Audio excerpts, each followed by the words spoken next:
Welcome to the Jeremy and Andy Talk Movies podcast. I'm Jeremy, I'm Andy.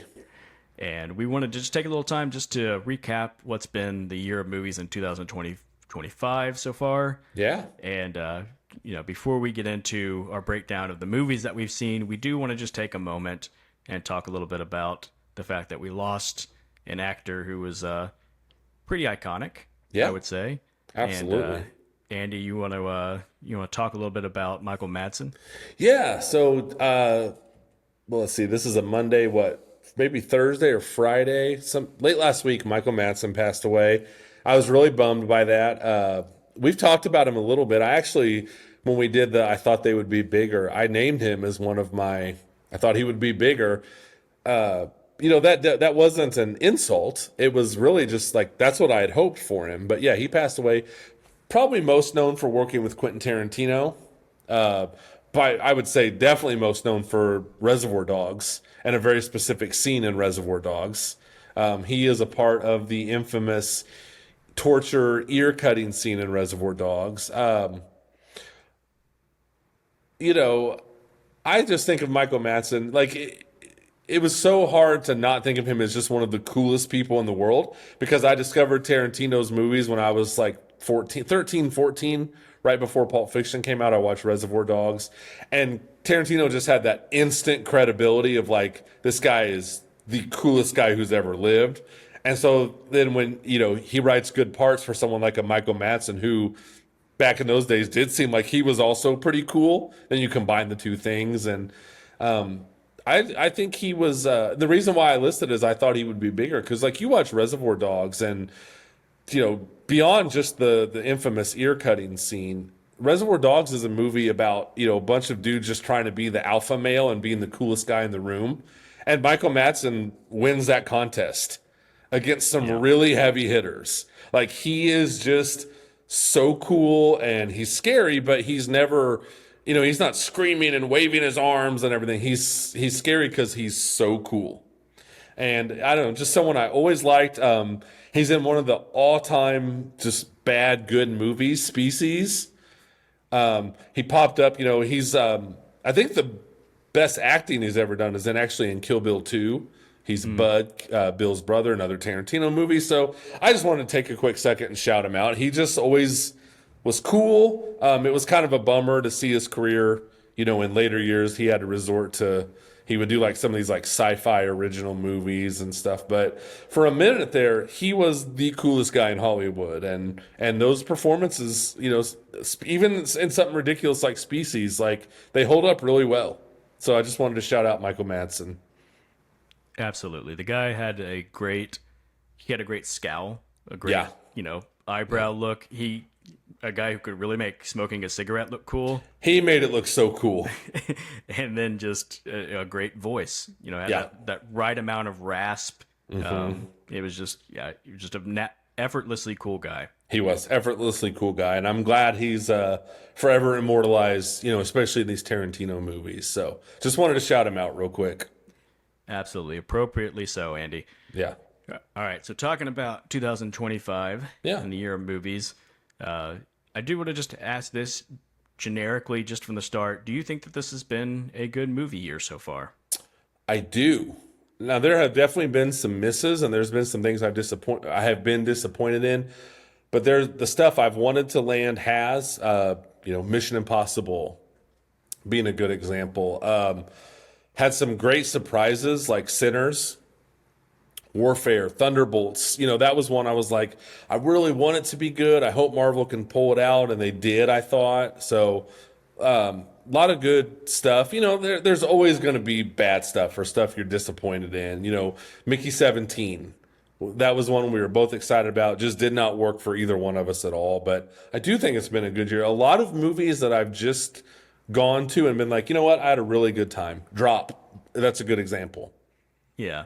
That's what I said. I said I think it has been good because I've had a lot of fun at the movies this year. Yeah, me too. And I said I think we've gotten crowd pleasers, we've gotten pleasant surprises, and we've had real critical hits. Yep. We've kind of had just a little bit of everything. Absolutely. Which makes us excited to talk more about this a little bit. So I threw this out to you earlier, and I hadn't really had a chance to think much about it, but I was just curious if we thought about it, if if there's any movies that we reviewed that maybe you feel differently about now than when we initially reviewed them, having a little time to have to think differently about them. Were you Yeah, able to this come up with any? I was, and this might sound ridiculous, but I think I undersold how much I love the movie Heart Eyes. Okay. Like we praised it. We talked about how fun it was. Dude, I'm telling you that is on Netflix. It has been for a little while. I bet I've watched that like 6 times. It is such a great like I just want to turn something on. Maybe it's going to be on in the background, or maybe I'm going to get hooked in again and watch it. And just we talked about it. I don't have to dwell on it. Just some all-time great just chemistry between the two leads, and just a movie that just I really just enjoy having on and watching. Just tons and tons and tons of fun, and a movie that just hits all the right notes. Like when it wants to be ridiculous, it is. When it wants to be funny, it is. When it wants to be charming, it is. A movie that just very much knew what it was, and I think just overachieved. It's a great answer. Yeah. There weren't any that I felt like were really different than how we reviewed them, because as I was looking at my list of movies, which I give a grade to all the movies after I see them, I think we were plenty hard on Mickey 17 and Death of a Unicorn on our review. But I was looking at my personal list. I gave them both generous scores, and in hindsight, I'm like, man, I would have given them much lower scores. I'm looking at it going like, why was I so nice to those? I think I was just trying to be positive and be like, there's some good stuff. And both of them, as time's gone on, I just think less of them. Yeah. I hate to admit this, but I kind of feel that way about Captain America: Brave New World. Yeah, I think I feel was a that little way bit too. like, well, it wasn't awful. So I think I was a little bit overly enthusiastic about it. I don't think it's awful, but it's not a movie I've ever thought about again for 1 second. I mean, Thunderbolts is 20 times better than Captain America. So I think maybe I was just a little too much like, I really want Marvel to get a win. Yeah. All right. So now we're going to talk about what has been our top five of the year so far, up to this point in 2025. Since we're halfway through top five, and maybe what we'll do is we'll both just go back and forth. I'll give my five, you give your five, and then we'll count down to one. How does that sound? Sounds great. All right. So number five is probably my most obscure pick, and I think in some ways I picked this just because I wanted to give it some love here on the podcast, because it's not a movie we reviewed. It was an obscure movie that I went and saw. It's called The Penguin Lessons. Uh-huh. And The Penguin Lessons was just kind of um, it was like a comedy drama, historical movie, and it actually like made me kind of emotional watching it. And Steve Coogan's the star of it. Steve Coogan I actually really like. I think he's very talented. He can play like a total buffoon like he does in Tropic Thunder. But he can also play like a really smart, kind of sophisticated kind of guy. And he plays a sophisticated, grumpy guy in this, and he does it very well. So I It's a really great like choice. The Penguin Lessons. Yeah, I always do you got love for- when we can shout out small movies on here. Yeah. What do you got for number five, Andy? The exact opposite. Mission Impossible: The Final Reckoning. There you go. Look, we talked about it. It had its flaws, but look, just epic and grand, just like I wanted it to be. And we got to go see it together and in IMAX, and it was just a really cool experience. And just like we talked about, who cares if the plot's silly? It's Cruise literally dangling off of an airplane. So big Yeah, win for me. I ended up not putting that on my list, but I think I literally thought about like, can I just say these certain scenes from Mission Impossible: Final Right. Reckoning Yeah. are on my list? Yeah. Just cut out the other parts of the movie, and it works for me. Yeah. So number four for me is Warfare. Yeah. Very obviously intense, visceral movie. We talked about how it's a really unique approach to making a movie, the way they did it, very journalistically. But that's all I'll say about it, because I have a suspicion you might have more to say about it later. I don't know. Perhaps. We'll see. What's your number four, Andy? Companion. Okay. I loved Companion so much. Thought Jack Quaid and Sophie Thatcher were unbelievable. This movie was original and fun and dark, and I never quite knew where it was going, and I was just so along for the ride on this movie. Big fan. My number three, Companion. Nice. Nice. I think of all the many movies we've gotten about, sort of self-aware AI Yeah. robots, this is the best. Yep. Megan 2.0 was very close to overtaking it. I know, I right? gave it strong consideration. Such a crazy fun movie, but yeah, Yeah, you're it right. was. Companion was very smart, Yes. very well done, and I have not had a chance to revisit it. It's one of those movies that I'm like, I've got to sit down and rewatch this movie because Yeah. it was so much fun the first So time. I have seen it twice and I loved it. I actually think it's one of those ones you're almost able to enjoy a little bit more the second time because you notice just little things that you can look for, or like, this character is a robot, but you don't know that. Now I was watching it kind of through a different lens, and just big fan. Awesome. So, what was your number three? Warfare.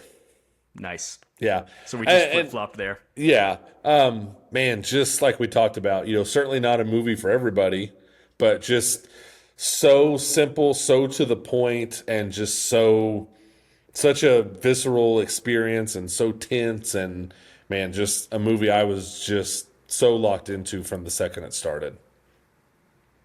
Yeah, it was. I feel bad for people who didn't get to catch it in theaters because I'm I sure it'll know, still be effective at home. But man, that's one man, that it was you an need amazing theater the big experience. screen Yeah, and the intense yeah, sound. Yeah. My number two is The Monkey. yeah. I The know you love the Monkey monkey. was so much fun. It is one that like I really want to rewatch, but I'm very curious how I'm going to feel on the rewatch because it was such a surprise the first time, and I think Yeah. that's one thing that really vaulted it up in my view of it. So I hope it holds up just as well when I rewatch it.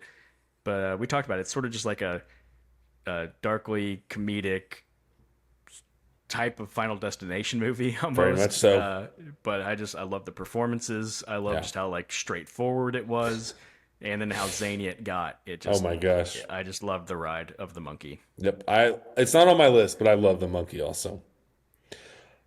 My number two, and look, this may just be because I just saw it recently. F1. Okay. Just look, I go to the movies for a lot of reasons. I like to think, I like to be challenged, I like to study and all this stuff. But I think ultimately I go to be entertained and have a good time. And I don't know if anything's going to entertain me or help me have a better time this year than F1 did. Andy, I'm not going to argue with you because my number one is F1 the movie. Nice. Oh my gosh, I love this movie so Me much. It was too. so Have you much seen fun. it again yet? Have you seen I it twice? haven't. My plan is to go see it again. I've been kind of waiting. My dad's been out of town Yeah. as I've been down where my dad lives. He's coming back into town in a couple days, and I Yeah. want to take him to go watch this movie because I think he'll really appreciate it. It's an all-time, like, I want to take my dad movie. Yes, Yeah. exactly. Yeah. So yeah, I can't wait to go revisit this movie because it is. It just Oh my like you gosh. said, for all the sophistication that we talk about liking in movies, sometimes we just want to go and just have a smile on our face for 2 hours and just pump our fist and say, "Yeah, that's awesome." And I always love the thing, like I said, where people like parachute down off of A+ Lister Mountain, and they're just like, hey, by the way, I'm still here and I'm still the best. And that's what Brad Pitt did. So All right, I feel pretty confident. I know what your number one is, but go ahead and review my it. number one is Sinners. Just a huge fan. I love that it's an original movie that succeeded big time. I love Michael B. Jordan in this movie. I love how they blended, vampire and, like we talked about, kind of the beginning's almost like a symbol the team type of movie. I loved the, black in the South culture that it represented. Like, just this movie, just every note was the right note to me. All the way up to that end credit scene where, in less capable hands, people would have laughed because it's Michael B. Jordan and Haley Steinfeld in like early '90s like hip hop clothes. That should Yeah. be terrible, but somehow they made it work, and I just a big fan of this movie. It's a great choice. No complaints about it. I strongly considered it for my list, and in fact, I still say I told someone just the other day, if we're constructing a predictions for the Academy Awards or who I think is worthy of Academy Awards, I still might say that Sinners is the most worthy movie from this year of a Best Picture. Yeah. Even though I didn't put it in my personal top five, Yeah. I think it might be the best made movie of the year so far. Man, that would be such a win. And it's also fun when you see a movie and it's like Coogler and Michael B. Jordan were already, I mean, pretty much A-listers, but now, I mean, they can just do what they want when they want after this. So it's going to be fun to see what they do. Absolutely. Yeah. Speaking of being fun to see what people do and what's coming, are there any movies that you're most looking forward to for the remainder of 2025? Yeah. Just from a curiosity standpoint, I am interested to see what Superman and Fantastic Four brings us. Those are both coming pretty quickly. I mean, they're coming this month. Kind of what's on my mind, the movie I'm most, I think, excited for, at least until like this goes to the fall. No, early August. I'm really excited about Weapons.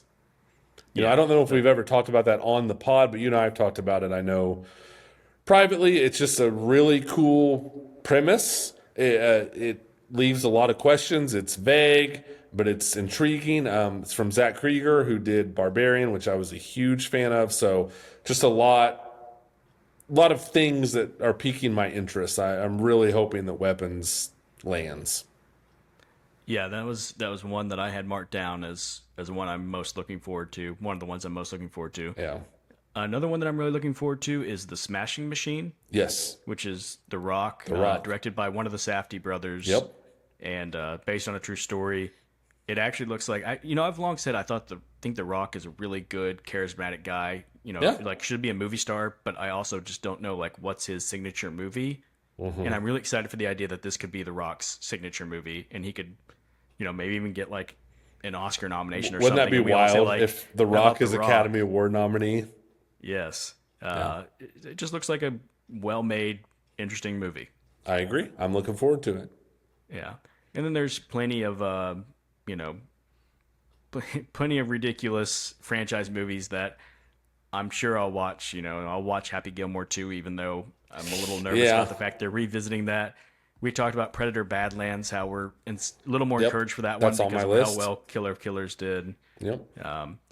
Here's one I had to write down just because, like, for whatever reason, I still have no confidence in it, even though the first one was my biggest surprise of a year ago. Wicked for Good. Wicked 2. Yeah. Yeah, I'm like, I guess maybe I should have some anticipation for that because I actually enjoyed the first one. Same. And You know what I'm having a really hard time getting excited for? The new that? Avatar movie.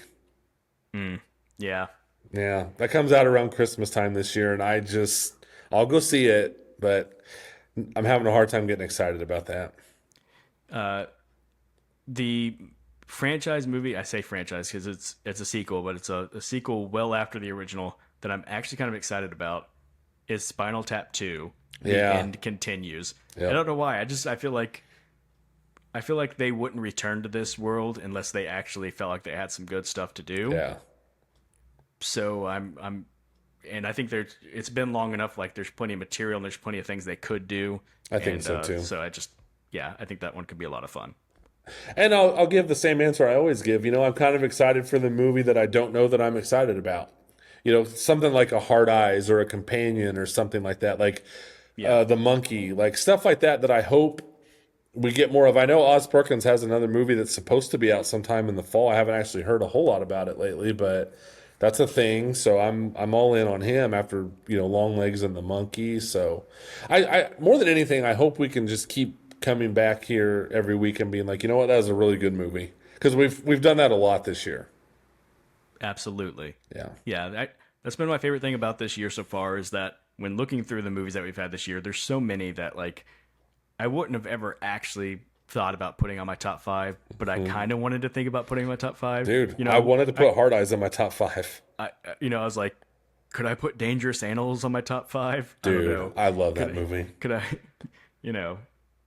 there was plenty. Megan 2.0, could I put it on there? Could I put Ballerina on there? Could I put Flight Plan on there? Dude, right? Or Flight Risk, whatever Flight it's Risk, called. yeah. I always mess that one up. But yeah, there's just been so many fun. Novocaine. There's been so many Dude, little fun Novocaine was a blast. Yep, there's just been a lot of fun stuff. Exactly. Yeah. So I hope we just keep getting that, like you said. Yep. Well, Andy, the next time we're together, we'll be reviewing the new Superman. Yep. And we're both, I think, more curious than we are excited. That's a great way to put it. but we're hopeful we'll come back and have a conversation about how pleasantly surprised we were. I hope so. All right. Well, thank you everybody for joining us for this. Please give us some feedback. Let us know what your favorite thing is that you've seen in 2025 so far. Answer some of our polls. I should shout out my friend Nathaniel. I put out a poll. He said Sinners was his favorite movie of the year so Nice. far, so you got support there. And then Kyson, my young man who played basketball for me, he said his favorite was F1, so I got some support there. So both of us, Perfect. had some backup for our Perfect. our That's a top win choices. right there. Exactly. Yeah, so people let us know what you have Yes, liked from this please. year so far. And, hopefully keep listening to us as we talk about all these movies from 2025. Absolutely. All right, we'll see you next time. See you soon.